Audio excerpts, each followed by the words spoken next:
Bienvenue sur votre chaîne Novelas Plus.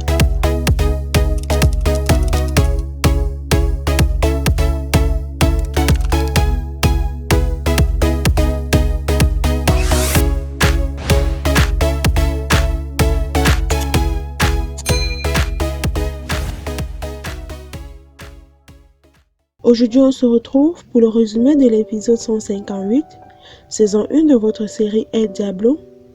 Dans cet épisode, Jimmy appelle Mike et s'excuse du fait qu'il n'a pas prévenu de ça depuis, qu'il ne voulait pas le mener à ça pour le protéger. Mike demande s'il va bien. Il demande aussi à savoir qui l'a aidé. Jimmy dit que c'est Angel et un ami à lui.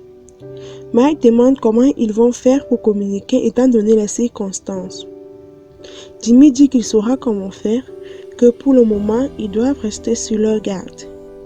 Il demande si le capitaine Soto est au courant. Mike dit oui. Jimmy pense que son évasion a convaincu le capitaine du fait qu'il est coupable. Mike dit que c'est le contraire. Il pense que le capitaine soutient Jimmy et sait qu'il y a quelque chose derrière tout ça. Jimmy dit que pour le moment, c'est mieux de ne pas faire confiance au capitaine. Christian vient voir sa mère et demande à parler avec elle. Il dit qu'il part très loin de Martin et d'elle. Elle est étonnée.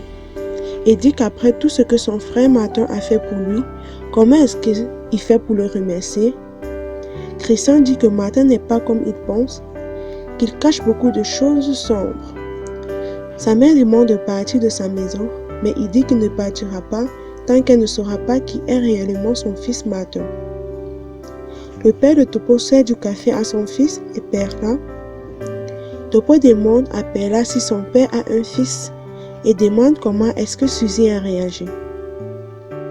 Elle dit qu'elle ne sait pas, elle préfère les laisser seuls pour réfléchir. Perla demande à Topo combien de temps est-ce que son père va durer ici à New York. Il dit qu'il ne sait pas, qu'il travaille dur et a besoin de repos. Il dit qu'il passe de très bons moments avec lui, étant donné que ça fait 9 ans qu'ils ne se sont pas rencontrés, son père et lui. Perla a une attitude différente. Topo demande ce qui ne va pas. Elle dit qu'elle a quelque chose à lui dire, mais ne sait pas si elle doit le faire. Martin se demande ce que Jimmy planifie, qu'un type toujours à cheval sur la loi comme lui n'osera pas s'évader sans avoir une bonne raison de le faire. Martin pense qu'il a des complices et qu'il cherche à prouver que le témoignage de ce Quintero est faux. Carmelo propose à Martin de prendre toute la grosse somme d'argent qu'il a et de s'en aller hors du pays au lieu de souffrir en se laissant en politique. Martin le regarde droit dans les yeux sans parler et Carmelo s'excuse d'avoir beaucoup parlé et s'en va. Martin dit de le prévenir lorsqu'il aura des nouvelles des détectives. La mère de Christian ne croit pas tout ce qu'il dit. Elle lui dit de partir loin de lui, qu'il est ingrat. Christian dit qu'elle ne fait que couvrir les atrocités de Martin, que depuis le jeune âge, elle a toujours couvert ses défauts, ses imperfections. Il dit que sa mère n'a fait que le rabaisser. Il dit qu'à partir du moment où il sortira de cette maison, ils ne feront plus partie de sa vie. Avant de partir, il dit que Martin est prêt à tout pour obtenir ce qu'il veut, que si elle ou lui pose un problème, alors il va simplement les éliminer. Topo demande à Perla ce qu'elle a spécifiquement vu. Elle dit qu'à son arrivée, elle a trouvé Lola bizarre.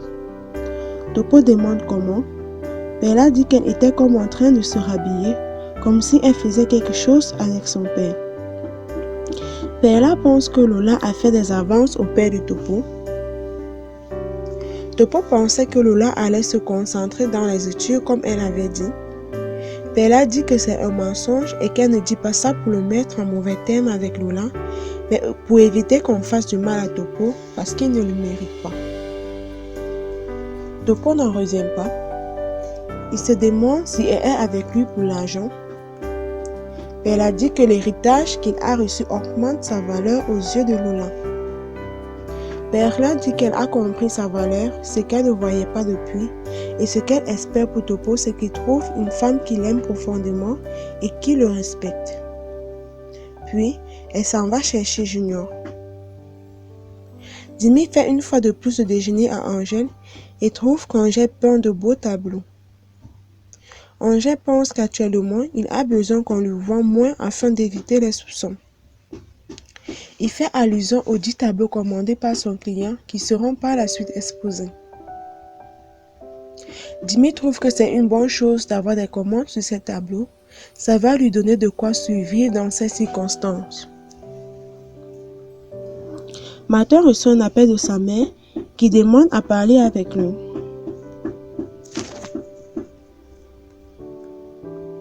Horacio dit à Manuela qu'elle doit continuer dans la même lancée avec Osvaldo.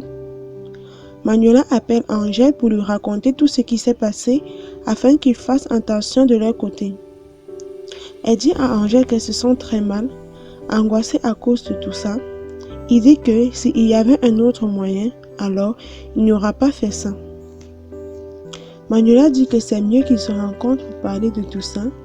Il convient de se trouver à l'appartement d'Angèle.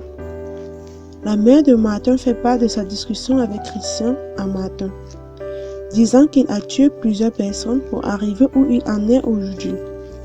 Des personnes qui allaient à l'encontre de ses projets et qu'il alliait des relations avec des personnes très peu fréquentables.